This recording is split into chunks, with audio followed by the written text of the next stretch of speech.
시청자 여러분 안녕하십니까? 11월 6일 월요일 KBC 뉴스와이드 시작합니다.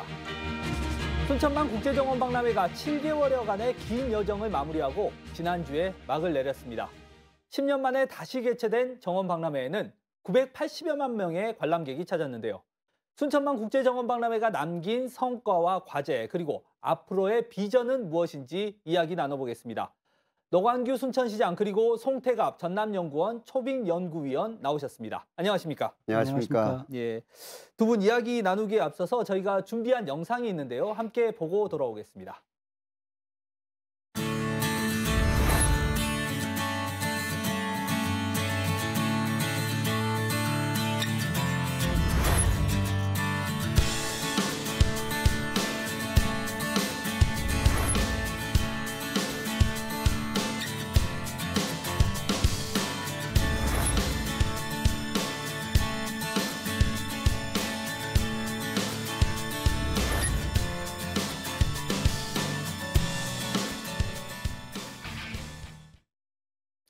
네, 시장님, 저 영상만 봐도 그때 감동, 환희 이런 것들이 느껴지는데 7개월 동안 정말 많이 고생을 하셨겠어요. 예. 31일 날 폐막했으니까 예. 어떻게 지내셨습니까? 영상 보니까 느낌이 좀 다릅니다. 예. 네, 저희들은 실질적으로 어저께 이제 마무리했습니다. 어제요? 왜냐하면 31일 날 공식적으로 폐막을 했고요. 예. 너무 감사해서 5일 동안을 국민 여러분들에게 무료로 5일 개방을 했거든요. 그랬어요. 그래서 네. 어제 끝났습니다. 예. 이제 좀 홀가분합니다.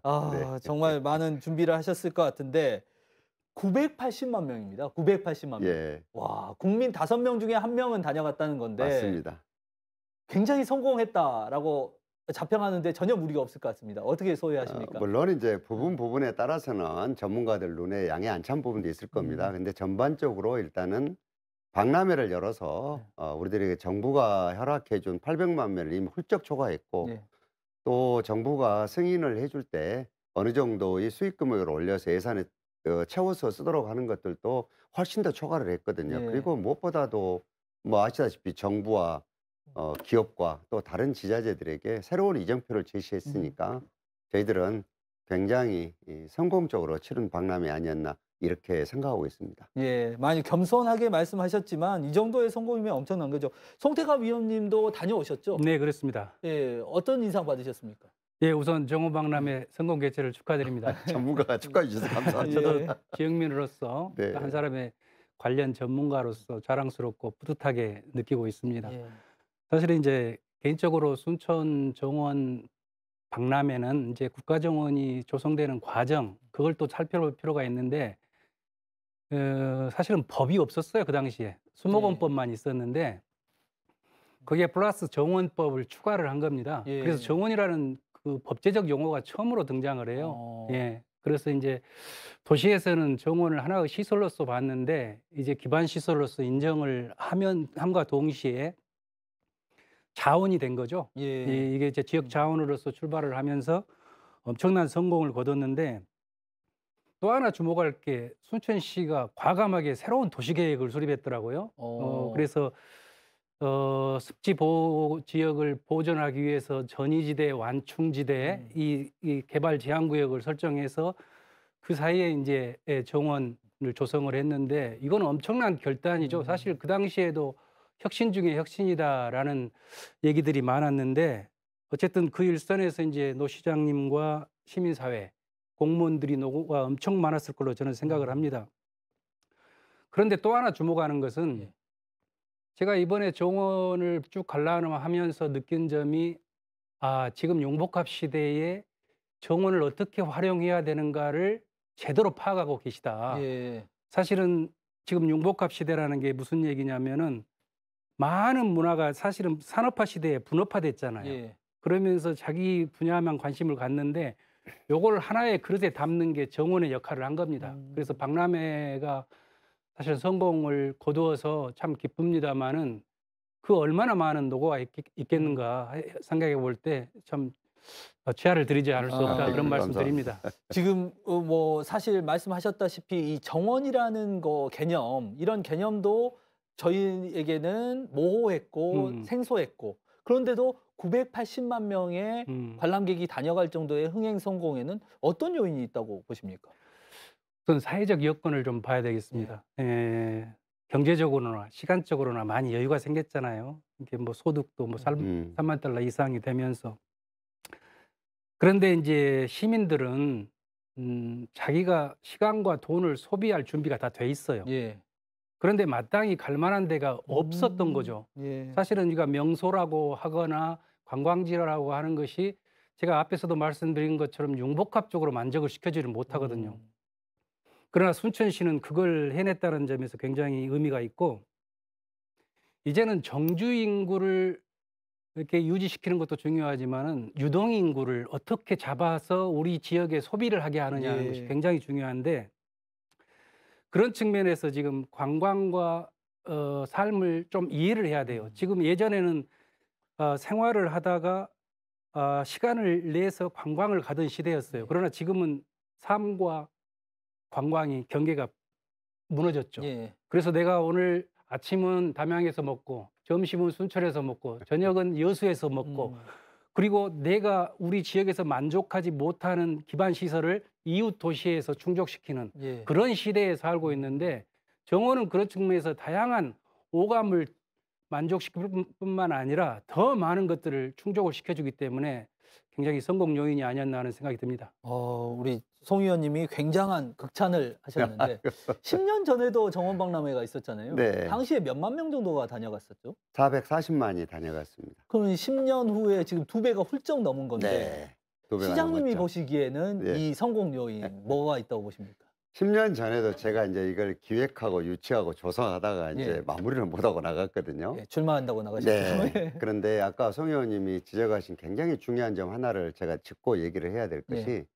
순천만을 생태 보전지역으로 330만 평을 제가 묶었어요. 그 당시에. 예. 전봇대를 뽑고. 어, 이게 사실은 굉장한 일이었거든요. 예. 이해관계가 농민들이 어마어마하게 있는데도 불구하고도 시민들이 이걸 견뎌내주고 새로운 거버넌스를 만들어줬거든요. 예. 자, 이번에는 그럼 어떻게 했느냐. 우리가 10년 전에 정원박람회를 만들 때는 국민소득 2만 불 정도 됐을 때 어떤 걸 요구하고 뭘 만들어야 되는지로 고민하고 만들었습니다. 예. 근데 지금은 국민소득이 지금 3만 5천 불 정도 되거든요. 예. 이랬을 때 정원은 어떤 모습이어야 되고 뭘 어떻게 해야 되는지 고민 안 했겠습니까? 그래서 이번에 우리 주제가 정원의 삶이답니다. 예. 일단은 정원이 차 타고 가는 것이 아니라 아까 얘기하신 대로 그냥 나와서 길 건너가면 정원이 있는 거, 이런 것들이 이제 오천 그린 광장, 그린 아일랜드 이런 게 만들어졌고요. 두 번째는 우리 정서와 문화에 맞게 우리만의 정원을 창조했다는 겁니다.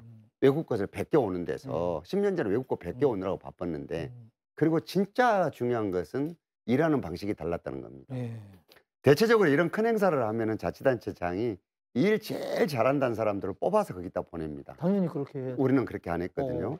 예전에 10년 전에도 그렇고 이번에도 그랬고, 거기에 최고 책임자 한 명만 선발을 하고 예. 그분이 일하고 싶은 사람을 다 선발하는 것을 원칙으로 했습니다. 주무관까지 단 한 명도 시장이 누구는 돼 안 돼 소리 하지 않았습니다. 예. 두 번째는 이분들의 배치를 할 때 복융합을 아까 얘기를 하셨는데, 예. 공무원 일하는 것도 복융합 되기가 상당히 쉽지 않습니다. 예. 일반 사회도 마찬가지지만 한 개 부서 안에 토목, 건축, 녹지, 행정 모든 사람들이 다 한 부서 안에 들어가 있게 배치를 했습니다. 예. 서로 일을 미룰 수 없도록. 그리고 정말로 결정적인 것은 결제한다고 결제판 들고 오거나 컴퓨터 앞에 앉을 필요가 없이 제가 직접 나가서 현장에서 결정을 해줬습니다. 예. 왜냐하면은 제가 전문가는 아니지만 10여 년 전에 정원을 준비하면서 수많은 정원을 가보고 전문가하고 논의를 하고 이번에 이런 기준에 의해서 정원을 만들기 때문에 당연히 전문가들하고 상의도 많이 했지만 예.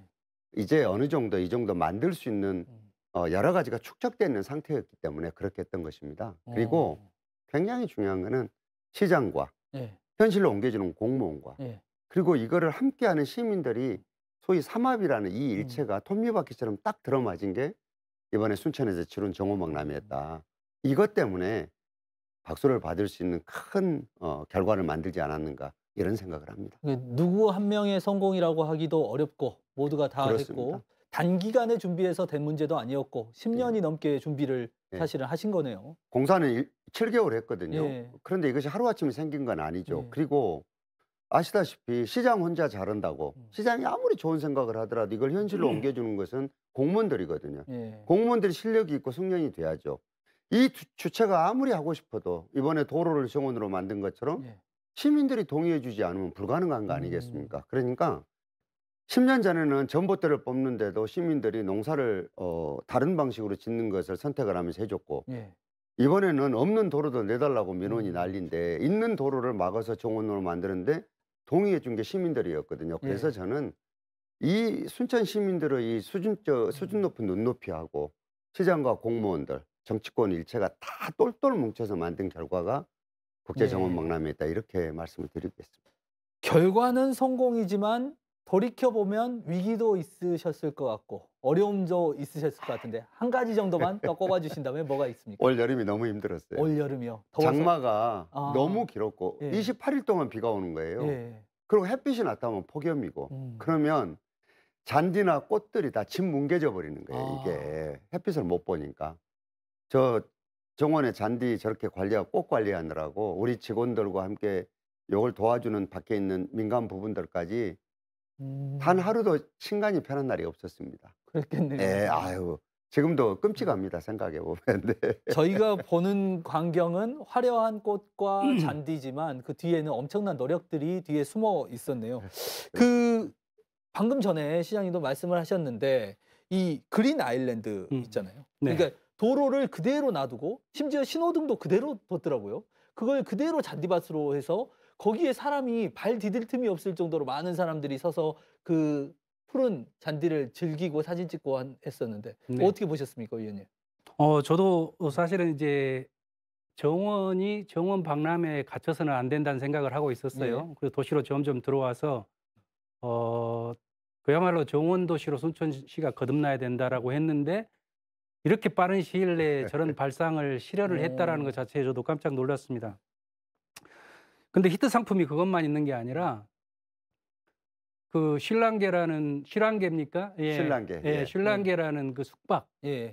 그것도 히트 상품이었더라고요. 신랑께. 예. 그 신랑개. 숙박업소를 통해서 낮에만 정원을 체험하는 게 아니라 예. 밤도 그다음에 그 다음 날 아침이 너무 좋다는 얘기를 많이 들었어요. 어쨌든 그런 것도 그렇고 또 동천 그 유람선 띄우는 것도 새로운 발상이었고 예.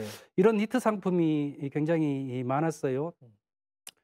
사실 정원이 이제 빛을 발하려면 컨텐츠가 굉장히 중요합니다. 네. 사실은 저도 세계 유수의 정원들을 다 다녀봤지만은 10년 전에 가나 사실은 최근에 가나 거의 변하는 게 없어요. 예. 그러나 이제 우리 한국인의 힘이 장점인 것이 그 뭐랄까 역동성, 다이나믹 코리아. 다이나믹 코리아라잖아요. 그래서 그런 차원에서 순천 정원 오면 유럽 사람들도 놀라지 않을까. 저 그런 생각을 해봤습니다. 예. 정원 문화의 원류라고 할 수 있는 그 유럽 사람들조차 놀란다. 실제로 놀랐습니다. 그래요? 예, 이번에 저희들이 이제 이걸 승인해 준 국제 기구도 있잖아요. 예. 이분들은 다 선진국들입니다. 소위 얘기하는 다 놀랐고 내년에 카타르 도하에서 예. 자기들 총회하는 데 와서 발표 좀 해달라고 할 정도로 오. 놀랐습니다. 그리고 사만금 잼버리가 자꾸 생각나서 그렇습니다만은 예.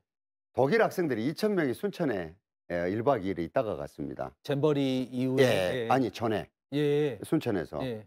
근데 거기는 정원의 나라 아닙니까? 그렇죠. 어쩌면. 예. 근데 이 친구들도 우리 정원을 보고 많이 놀랐습니다. 인솔하는 선생님들까지. 예. 그러니까 우리 송현님 얘기하신 대로 이거는 정말로 실제로 그랬습니다. 그리고 정말 중요한 지적이신 게요. 그 외국의 정원들은 바뀌지가 않습니다. 예. 그대로입니다. 예. 이게 지금 거기 CEO들 다 지금 쫓아낸다는 거 아닙니까? 변화하지 않는다고. 예. 근데 우리가 이렇게 역동적으로 바뀐 것에 대해서 외국에서도 많이 놀라는 것 같아요. 예. 이게 우리가 대한민국의 방향만 잘 잡고 정치만 좀 제대로 되면은 정말 경쟁력이 있는 나라라는 게 우리 정원 만드는 거 보면 느낄 수가 있습니다. 타 지자체에서는 어떻습니까? 사실은 벤치마킹 좀 해보고 싶다. 뭐 여기저기 강연 요청도 많고 그럴 것 같습니다. 어떻습니까? 이게 500군데가 넘는 국가 기관단체가 하고 지자체가 80%가 다녀가셨어요. 오. 243개 중에 광역 기초할 것 없이 예. 80군데 이상이 다녀갔고 벌써 제가 지금 서울시도 그렇고 다른 데도 강연도 하고 오고 그랬습니다. 근데 예. 근본적으로 저는 행정가고 정치하는 사람인지 이거에 대한 전문가는 아니거든요. 그렇지만 이분들이 궁금해하는 게 그런 것 같아요. 순천이 보여준 것들이 앞으로 대한민국 도시가 어떻게 가야 되는지 보여주는 새로운 이정표다. 예. 이 아파트, 아스팔트, 자동차로 대표되는 칙칙한 회색빛 문화가 맑고 밝은 녹색 도시로 바뀌어야 되는데 소득 수준이 높아졌으니까 예. 그만큼 이것을 어찌해야 될지 모르는데 순천이 보여줘서 궁금하다. 도대체 가는 무슨 생각으로 무슨 힘으로 이렇게 했느냐를 궁금해하고 예. 제일 많이 궁금해하는 게 돈 얼마 들었냐고 아, 궁금해합니다. 이 정도 하는데 사실은 지금 전국적인 관심이기도 한데 이렇게 이제 벤치마킹도 될 테고 여기저기서 조언도 구할 테고 이 순천만 국제정원 박람회가 앞으로 이 파급을 할 수 있는 어떤 기대감도 있을 테고 우려감도 있을 텐데 위원님은 어떻게 보십니까? 실제로 시장님도 말씀하셨지만 서울시를 비롯해서 세종시, 뭐 울산시 할 것 없이 정원 도시를 선포하는 도시들이 점점 늘고 있습니다. 아, 그건 뭐 순천의 영향이라고 할 수밖에 없죠. 예. 그런데 우리가 실제 이제 국가정원 앞에서도 제가 말씀을 드렸지만은 습지 보호부터 흙두루미 보호부터 시작해서 전봇대 뽑아내는 것부터 예. 시작해서 도시계획 새로 수립하는 것부터 시작해서 이 과정의 스토리를 모르고 예. 그냥 잉여의 부지에 도시정원을 만들면서 그거를 정원도시로 이렇게 한다라는 것은 사실은 순천시를 모방한다고 해서 될 문제가 아니라고 봐요. 예. 이거는 굉장한 철학과 시간이 필요하고 결단이 필요하고 혁신적인 마인드가 저는 필요하다고 봅니다. 근데 이제 제가 우려되는 게 저도 산림청 그 자문위원인데 가서 회의를 해보면 지금 국가정원을 좀 해달라는 지역이 너무 많아요. 아, 예를 순천 들어 보고. 예, 울산 네. 태화강이 사실 순천 이후에 됐잖아요. 예. 근데 거기도 제가 알아보니까 정치적인 조금 음. 지역 안배 네. 차원에서 해줬더라고요. 그러다 보니까 이제 금강이랄지 이제 우리 지역의 황룡강이랄지 이런 그 하천을 중심으로 한 낙동강도 마찬가지입니다만은 정원을 많이 만들겠다. 그래서 국가정원을 만들겠다라는 그런 제안이 많이 들어온가 봐요. 근데 이제 저는 순천이 습지, 하천을 중심으로 해서 만들었다고 해서 모든 도시들이 그렇게 해야 되느냐? 그건 저는 반대입니다. 예. 사실은 지역 특성에 맞고 지역의 정서에 맞고 그다음에 어느 정도의 잠재력을 가지고 있는 것을 파악한 뒤에 거기 역사 테마로 할 수도 있는 것이고 예. 문화 테마로도 할 수 있는 것이고 다양한 테마로 접근을 해야 되는데 전부 생태로 접근을 하니까 이건 이제 그 다른 이제 시장님이 혹시 이제 강의를 다니시거나 벤치마킹 오신 분들한테 그런 점들을 소상히 얘기하면은 그 지역에 맞는 정원들, 그다음에 이제 정원으로 어떤 이벤트성으로 이렇게 정원 문화를 단시일 내에 할 수 있는 문제가 아니고 꾸준히 도시계획을 다시 수립하고 마스터플랜을 만들어서 장기적인 계획 안에서 하나하나 해가야 그것이 성공할 수 있는 것이지 그냥 따라할 수 있는 그런 문제는 아니라고 봅니다. 예. 그 이제 뭐 여기저기서 이제 관심은 많은데 이 순천만 국제정원 박람회가 이렇게 성공을 하면서 순천시에 남긴 가장 큰 유산은 무엇이라고 시장님은 보십니까? 우리 순천시로 봐서는 우선은 정부와 기업 예. 그리고 미래를 어떻게 가야 되는지에 대한 기초를 인정받고 확실히 다진 게 이번에 박람회였다고 생각을 예. 합니다. 그러니까 지방 소멸지 시대, 지역 균형 발전을 요구하는 이 시대에 지역이 어떻게 하면 생존할 수 있고 발전할 수 있는 것인지 이거에 대한 것들을 확실히 보여줬고 우리는 그 기반을 다졌다고 생각이 들거든요. 지금 송 의원님도 얘기를 하셨지만 다 살고 있는 모습과 산세도 다르고 조건이 다 다른데 똑같은 걸 베낀다고 그 되는 일은 아니거든요. 예. 솔직히 말씀드려서 저는 이번에 시민들의 이 가장 크게 남긴 것 중에 하나가 긍지입니다. 자긍심. 아. 아무리 이 좋은 지역이라도 전체 시민들 힘을 한 군데로 모아가지고 분출시킬 수 있는 이런 것들이 없으면은 그거는 콩가루처럼 버글버글한 것이지 미래로 나아갈 수가 없거든요. 네. 순천이 이번에 이 박람회를 7달 준비해서 7달 치러내면서 보여줬던 것들은 작은 도시지만 대한민국을 우리가 흔들 수 있는 것들이 무엇인가에 대해서 전 시민들이 같이 느끼고 공감했고 굉장한 자신감을 가졌다고 생각을 합니다. 그리고 이 기반 위에서 우리는 미래로 날아올 준비가 돼 있다. 예. 이렇게 생각을 합니다. 이런 정원을 가진 순천 시민들, 또 이런 행사를 크게 성공한 시민들의 앞으로 삶이 또 변화되는 부분도 있을까요? 예, 시장님 저도 의견에 동의하고 그 자부심 예. 그것도 큰 저는 소득이라고 생각을 합니다. 근데 이제 1회 박람회보다 지금 이번에 박람회가 훨씬 좋았던 거는 오천광장이나 어신길 같은 것이 이제 우리 축제에서 그러잖아요. 사실은 관광객을 위한 축제지 거의 지역민들을 위한 축제가 아니잖아요. 그렇죠. 그런 경우가 많죠. 예. 근데 여기는 이제 이번에 관광객도 좋았고 시민들도 좋았던 그런 박람회로 기억될 것 같아요. 예.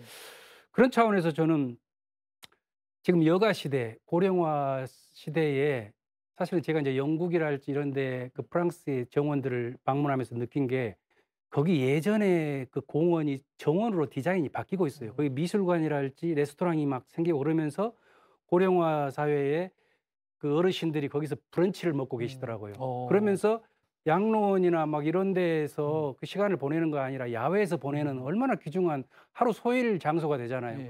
예. 그분들은 멤버십을 1년 거를 갖습니다. 그렇게 해서 이제 정원을 누리는데 사실 그 뉴욕 하면 혹시 기억나는 공원 있으세요? 센트럴파크. 센트럴파크죠. 그게 이제 사실 1850년대 얼마나 그 시대가 빠릅니까? 예. 그 정원을 설계했던 옴스테드가 하는 말이 있어요. 이 면적을 공원으로 확보하지 않으면 이 면적만큼의 정신병원이 100년 후에 생길 것이다. 이렇게 얘기를 하면서 그 공원이나 정원의 중요성을 강조한 바 있거든요. 그런 차원에서 저는 이제 우리 사회가 굉장히 스트레스 사회입니다. 우울증도 많고 여러 가지 번아웃도 생기고 그 일과 관련해서 그래서 이제 그 일과 우리가 여가를 이렇게 좀 밸런스를 좀 맞춰야 된다고 해서 워라밸 이런 얘기도 나오고 그렇지 않습니까? 예. 그런 차원에서 저는 이제 우리가 정신문화 쪽에도 조금 더 콘텐츠를 좀 발굴해서 정원과 연계시키는 방안도 필요하지 않나 그런 생각을 해봅니다. 중요한 얘기입니다. 정원 박람회가 이제 사실은 성공리에 끝났는데 경제적 효과 사실은 저희가 하기 전에는 많이 이야기하잖아요. 고용 효과 예. 얘기하고 하는데 이 경제적 효과 어떻게 보십니까? 그 1조 6천억 정도의 소위 부가가치 창출 효과가 있을 거라고 하거든요. 예. 우리가 제일 처음에 승낙을 받을 때 저는 계산할 수 없는 효과가 훨씬 더 컸다고 생각합니다. 우선은 기업들이 우리 도시를 찾는 걸 보고 느끼고 예. 또 하나는 인접 지역에 같이 누리고 있었던 낙수 효과는 이거는 계산도 안 한 것이었거든요. 원래가. 예. 아니 여수나 광양이나 고흥이나 뭐 옆에 있는 구례나 보성이나 이 박람회 때문에 다 잘 됐거든요. 그러니까 경제적 효과는 계산한 것보다 훨씬 더 컸을 것이다. 예. 그리고 아까 의원님 얘기하신 대로 정원은 굉장히 중요한 복지시설입니다. 예. 도시화율이 옛날에 5%밖에 안 됐을 때 뉴욕에 센트럴파크가 생겼거든요. 네. 지금은 도시화율이 80%가 넘지 않습니까?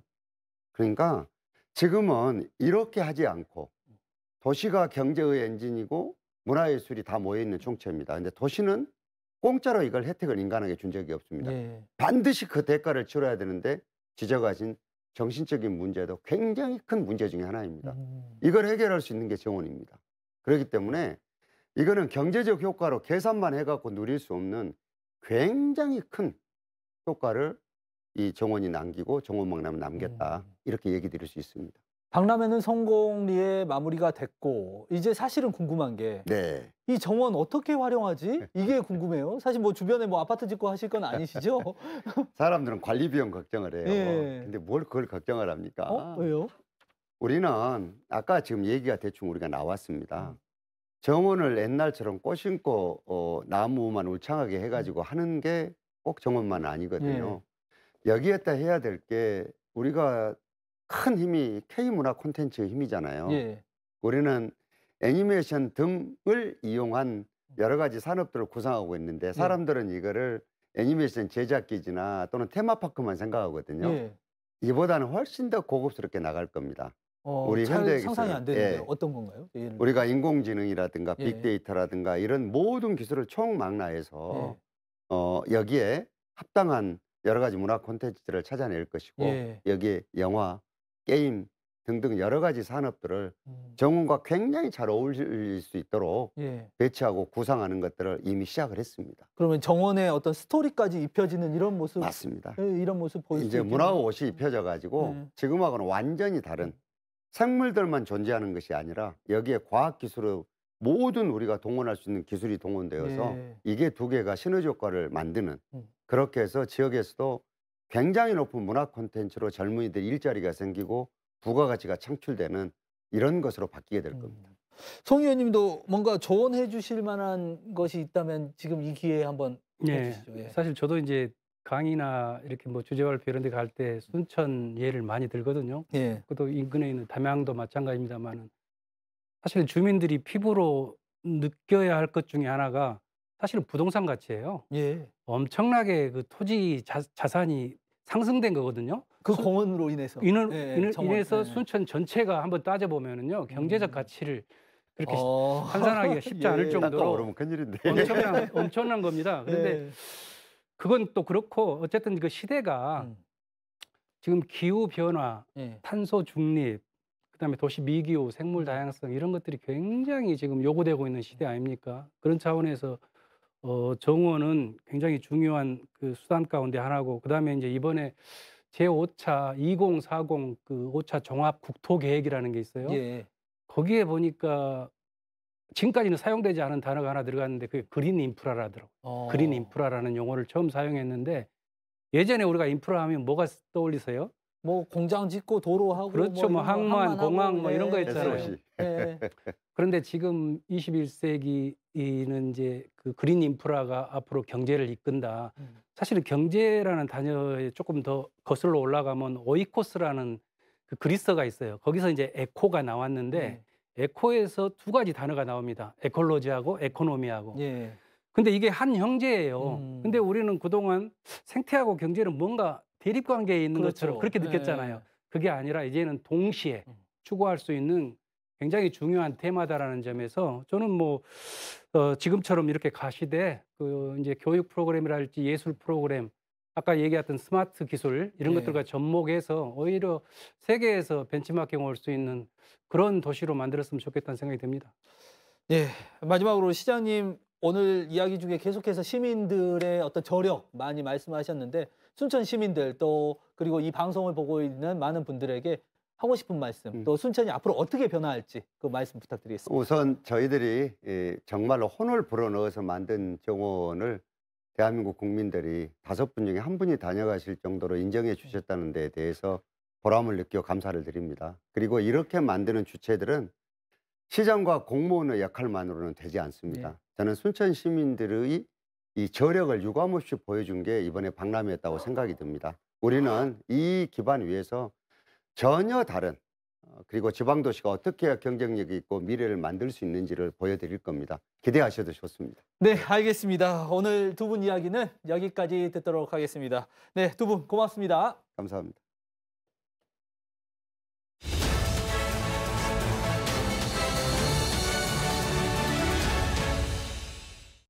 서울광역방송센터입니다. 이준석 전 국민의힘 대표가 자신의 부산 북콘서트를 방문한 인요한 혁신위원장에 대해 진짜 환자는 서울에 있다며 냉랭한 반응을 보이자 세브란스 병원 의사인 인요한 위원장은 환자는 내가 더 잘 안다고 응수하면서 정치권의 때 아닌 환자 공방이 벌어졌습니다. 신당 창당과도 맞물려 있는 얘기인데 여의도 초대석 박지원 전 국가정보원장과 함께 정치권 현안 이슈 짚어보겠습니다.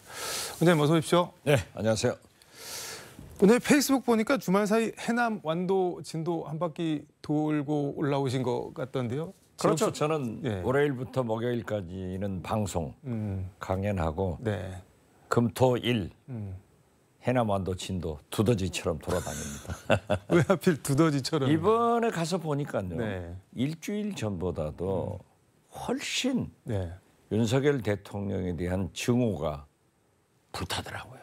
뭐 이 일주일 민심이 사이에 무섭게 변하고 있다. 이런 걸 느꼈고 네. 이재명 대표에 대한 충성심은 지지도는 강해요. 그렇지만 민주당이 네. 싸우고 있는 것에 대해서 당신들마저 너희들마저 그러냐 하는 실망감을 굉장히 표출하더라고요. 약간 복잡다단한 감정들이 그렇죠. 있는 것 같습니다. 그러니까 윤석열 대통령도 못 믿고 민주당도 좀 잘했으면 하는데 성에 안 차는 거예요. 의원님 페이스북에 인요한 국민의힘 혁신위원장이 오발탄을 발사했다 뭐 이렇게 적으셨던데 이건 무슨 뜻인가요? 거듭 말씀드리지만은 혁신위원회는 의결도 네. 집행도 권한이 없어요.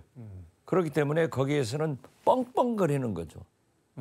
그렇지만 마지막으로 김기현 대표 네. 지도부에서 의결을 해야 되고 김기현 집행부에서 네. 집행을 해야 되는데 더욱이 금년 12월 말까지 아니에요. 공천대하고는 아무 관계 없어요. 그러니까 아무튼 인요한 위원장이 네. 목은 잘 짚더라고요. 제대로 뻥뻥 하는데 아니 정치를 몰라도 그렇지. 아니 이준석 전 대표가 부산에서 북권 선택한다는데 네. 왜 거기를 가요? 뭐 본인 입장에서는 일종의 애정 표현, 성의 표현 아닐까요? 그건 이미 네. 늦은 거예요.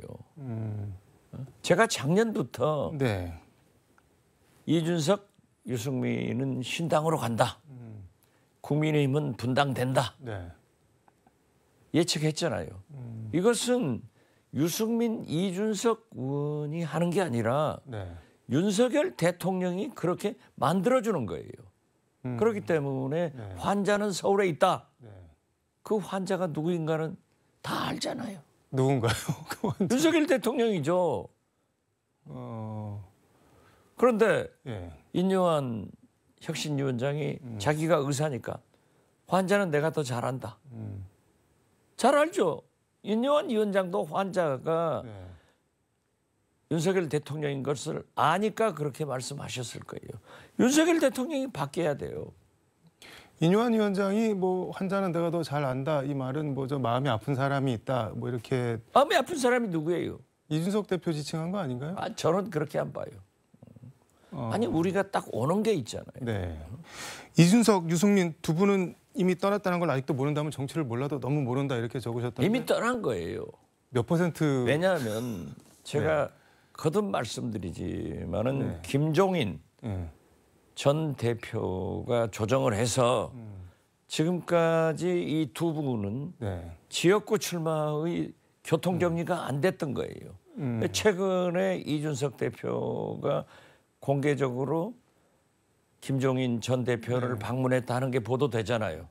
거기에서 나온 거예요. 이준석 대구, 네. 유승민 수도권. 그러니까 유승민 전 의원이 엊그제 네. YTN 나가서 하는 말이 내가 출마한다면 수도권에서 하겠다. 그래서 이건 이미 교통정리가 됐다. 그러면 창당으로 간다. 지금 가고 있잖아요. 이걸 모르고 뭐 창당 선언할 때까지 쫓아다닌다? 정력 낭비예요.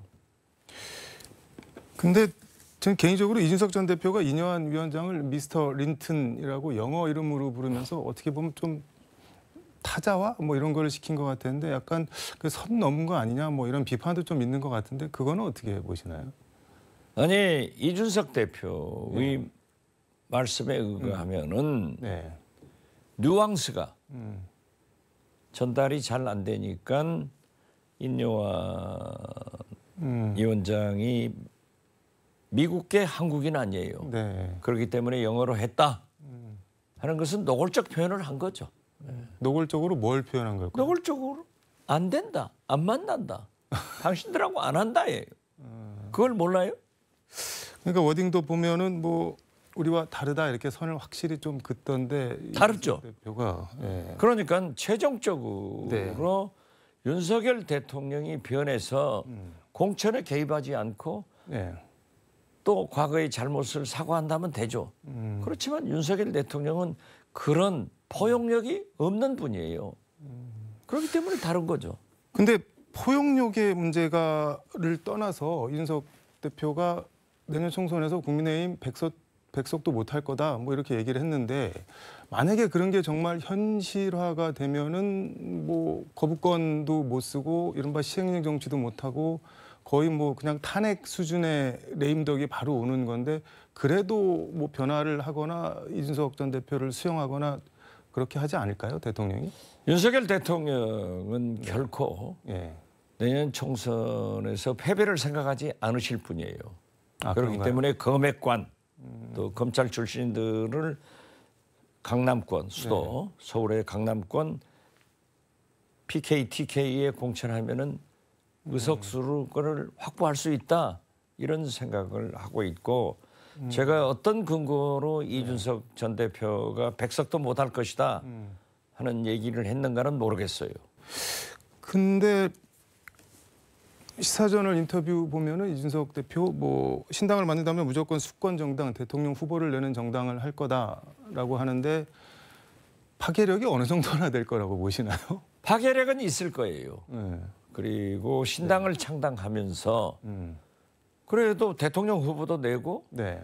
자기들이 승리한다 이런 얘기를 하는 것은 네. 하나의 과정이지 꼭 그것이 그렇게 된다라고 볼 수는 없겠지만은 네. 어떻게 됐든 제가 볼 때는 유승민 대통령 후보, 이준석 당대표로 이준석 대구, 유승민 수도권 출마 이런 정리가 되지 않는가 그런다고 하면은 이제 이준석 대표 스스로도 얘기했잖아요. 내년 1월 달에 장사하는 거 보고 창당한다. 이 장은 뭐냐? 윤석열 대통령이 공천 학살을 할 때 네. TK, PK 중진 의원들, 네. 탈락한 의원들이 그대로 물러서지는 않는다고요. 거기에 신당에 참여를 한다고 하면은 상당한 파괴력이 있을 것이다. 저는 그렇게 봅니다. 뭐 비명계랑도 접촉하고 있다 이렇게 얘기를 하던데 그 민주당에서도 합류를 할 수가 있을까요? 저는 일찍 말씀드렸잖아요. 네. 두세 명은 갈 것이다. 두세 명이 누군지 물어봐도 될까요? 그거 이따 끝나면 이름 써드릴게요. 알겠습니다. 그 이준석 대표가 어제 또 유튜브 통해서 12월 말까지 당의 변화가 없으면은 뭐 다른 길을 모색하겠다라고 했는데 이게 뭐 다른 길 모색보다는 앞에 12월 말까지 변화가 없으면에 방점을 두면은 변화가 있으면은 남을 수도 있다 뭐 이런 거 아닌가요? 어떻게 됐든 네. 국민의힘을 탈당해서 신당 창당을 한다고 하면은 네. 명분을 축적해야 돼요. 명분을. 네. 그러니까 유승민, 이준석 두 분은 지금 네. 윤석열 대통령에 의거해서 쫓겨나는 그런 모습을 연출하는 것이 가장 국민들로부터 네. 지지를 받는 길이에요. 그렇기 때문에 계속 문제를 제기하면서 명분을 축적하는 말이지 창당은 틀림없다. 제가 작년부터 계속 하잖아요. 거듭 말씀드리지만 이건 이준석, 유승민 두 분이 하고 싶어서 하는 게 아니라 윤석열 대통령이 창당하지 않을 수 없게끔 쫓아낸다고요. 그러니까 진짜 남겠다는 뜻이 아니라 명분 쌓기 그렇죠. 말씀인 거네요. 윤석열 대통령이 타운홀 미팅에서 이른바 건전재정 기조 관련해서 내년 선거 때 보자 아주 탄핵한다 이런 얘기까지 막 나온다. 그래서 제가 하려면 하십시오 뭐 이랬다 뭐 이러면서 건전재정 기조를 유지할 거라고 하는데 그 본인 스스로 탄핵 두 글자를 언급한 거 이거는 어떻게 봐야 될까요? 저도 깜짝 놀랐어요. 네. 검찰총장 때 네. 내가 육사 남았으면은 쿠데타 한다. 이런 말씀이 이 법정 진술에서 나왔잖아요.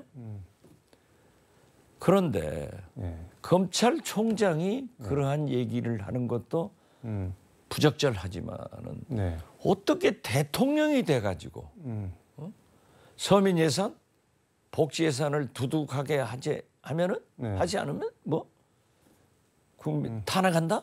하려면 해보라지. 어떻게 대통령 입에서 그런 얘기가 나와요? 마치 그러니까 그 대통령의 그 방통위원장인 거예요. 이동관. 나를 왜 탄핵해? 내가 무슨 논란 탄핵했다고? 하는 소리하고 똑같아요. 그래서 야 진짜 윤석열 대통령이 안 되셔야 될 분이 대통령 돼가지고 나라를 이렇게 만들고 있구나. 저는 한탄을 합니다.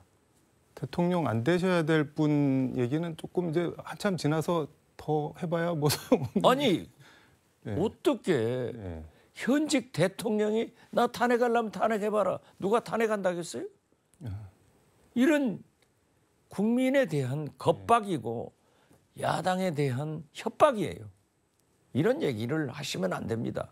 대통령은 반대측도 대한민국 국민이고 지지층도 대한민국 국민이에요. 다 포용해서 잘 데리고 가는 것이 대통령이지. 탄핵하려면 해. 이런 것은 아니죠. 이런 말씀은 대통령의 언어가 아니다 하는 말씀을 거듭 말씀드립니다. 근데 탄핵은 본인이 안 좋은 건데 그게 왜 국민이나 야당에 대한 협박인 건가요? 아니 글쎄 탄핵하려면 해봐라. 이런 얘기를 어떻게 하실 수 있냐고요. 근데 말씀하신 내가 만약 육사 갔으면은 쿠데타 했을 것이다. 이게 그 손준성 검사장, 윤석열 검찰총장 당시 그 뭐 총장 눈과 귀라는 대검 수사 정보 정책관 지낸 고발 사주 의혹 선거법 위반 혐의 재판에서 한동수 당시 대검 감찰부장이 한 얘기인데 이런 얘기는 또 왜 나오는 걸까요? 뭐, 법정에서 네. 그 뭐 진술이 나왔던데요. 네. 어떻게 됐든 그러한 것이 밝혀지는 것은 역사가 증명하고 있잖아요. 저는 손준성 검사장이 고발 사주에 연루가 돼서 지금 현재 재판을 받고 있는데 검사장으로 승진시키는 거. 네. 그런데 검찰에서 뭐라 하겠어요? 검찰에서는 무죄다. 당연하죠. 모든 사람은 확정 판결을 받을 때까지는 무죄예요. 네. 그런데 또 왜 이재명은 범법자라고 하나요? 그래서 저는 그러한 것을 해서는 안 된다. 고발 사주만 하더라도 그렇고 양평 고속도로 이런 모든 것이 윤석열 정권에서 일어난 일은 윤석열 정권에서 털고 가야 돼요. 수사를 해서 다 처리를 해야지 하지 않고 넘겨놓으면 다음 정권, 다음 대통령으로 국힘당에서 정권 재창출되더라도 대통령이 바뀌면 정권 교체하고 똑같더라고요. 그래서 더 큰 골을 다친다. 그래서 저는 고발 사주 같은 것도 잘 매듭을 지어야지 덮고 가지 마라. 저는 그렇게 말씀드립니다. 민주당은 조정식 사무총장이 총선 기획단 단장 맡은 거 두고서 뭐 친명 공천단이다 뭐 이런 비판 지적이 비명계 쪽에서 나오는 것 같은데 이건 어떻게 보세요? 오늘 총선 기획단 첫 회의를 한다고 그러는데요. 총선 기획단장은 모든 정당이 사무총장이 하는 거예요. 그리고 사무총장은 과거에 총재 시대나 대표 시대나 대표가 경선에서 당선되면은 사무총장, 대변인, 비서실장은 대표 몫으로 임명을 하는 거예요. 그래서 지금 이재명 대표 친명계다. 당연하죠. 그리고 저는 조정식 사무총장 총선기획단장을 잘 알지만은 그분이 5선 의원으로 인격적으로도 정치적으로도 무난한 분이지 결코 그렇게 목아 나가지고 사고를 치는 분은 아니에요. 그래서 저는 참 불합리한 그런 비명계의 조정식 총선기획단장 공격은 옳지 않다. 단 13명의 총선기획단 의원 중 지금 현재 2명이 임명 안 됐다. 그래서 당연직들로 됐기 때문에 친명이다 하는 얘기도 맞아요. 그렇기 때문에 한겨레 같은 곳에서도 친명계 일색이다. 그건 지적이 옳다고요. 그러면은 저는 이재명 대표가 그 2명을 비명계를 임명해서 밸런스를 맞춰라. 저는 그렇게 건의를 했으면 좋겠어요. 이게 말씀하신 대로 뭐 사무총장을 본인하고 뜻이 맞는 사람을 뭐 친명이든 뭐든 임명하는 거는 임명하는 건데 그냥 친명을 임명하는 데서 그치는 게 아니라 비명을 배제하려고 하는 거 아니냐 공천에서 이런 물론 그런 이제 그런 우려를 가지고 있으니까 그러한 얘기를 하지만은 비명계에서도 공격을 하려면은 제대로 잡고 맥을 잡아서 얘기를 해야지 그러한 공격은 설득력이 없다. 저는 그렇게 말씀드리고 그 대신 이재명 대표도 2명의 공석은 비명계로 채워지는 것이 좋다. 저는 그렇게 말씀드립니다. 근데 뭐 이재명 대표가 그럴 줄 몰랐냐, 말로만 통합을 얘기하는 거다, 뭐 원래 그런 사람이다, 이런 냉소랑 비아냥도 막 직접적으로 나오는데 이거는 이런 불신은 어떻게 해소해야 될까요? 자기들이 그런 사람이에요. 말끝마다 네. 의심을 하고 잡으면 안 되죠. 자기들도 건설적으로 네. 솔직하게 얘기해야죠. 저 2명 공석인데 우리 비명계에서 이런 사람 저런 좀 해달라 네. 하고 대표한테 공식적으로 건의를 해야지 뒤에서 헛소리하면 안 되죠. 정치는 당당해야 됩니다. 대통령이 이제 에이펙 정상회의 참석하러 떠나시는데 혹시 뭐 조언 같은 거 해주실 말씀 있어요? 대통령 지지도가 요즘 올라간다는데 네. 외교를 잘했다는 거 아니에요. 제발 외교를 잘했으면 좋겠어요. 지금 잘 하고 계신 건가요? 어떻게 보시나요? 저는 외교를 잘 못하고 있다고 생각해요. 그렇기 때문에 우리 경제가 지금 이 모양이에요. 자, 보세요. 네. 멀쩡한 김포를 서울에 붙인다? 메가서울? 네. 공매도 금지? 개미 투자자들은 좋아하죠. 오늘 증시가 올라가잖아요.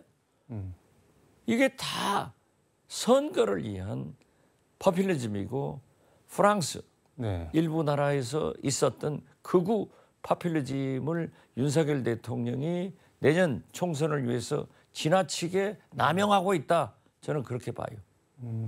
그 외교 잘하시라고 그랬어요. 자주 나가시면 좋아요. 알겠습니다. 자주 나가시면 좋다는 건 무슨? 좋죠. 아니 국민 지지도 외교 잘한다고 올라갔다 하니까 네. 자주 나가서 잘하는 걸 하셔야지 잘못하는 정치나 경제나 자꾸 간섭해가지고 나쁘면 안 좋죠. 정동영 전 장관이 지난주 여의도 초대석 나왔는데 외교에 대해서 엄청 비판을 하시던데요. 그 미국이랑 일본에 올인을 해서 중국이랑 러시아를 잃어버렸다 뭐 이렇게 표현을 하던데. 그럼 저도 똑같은 얘기를 했잖아요. 정동영 장관이 안보 외교 쪽의 전문가이기 때문에 아주 지적 잘하셨어요. 알겠습니다. 오늘 말씀은 여기까지 듣도록 하겠습니다. 고맙습니다. 감사합니다. 지금까지 서울광역방송센터에서 박지원 전 국정원장과 함께 전해드렸습니다.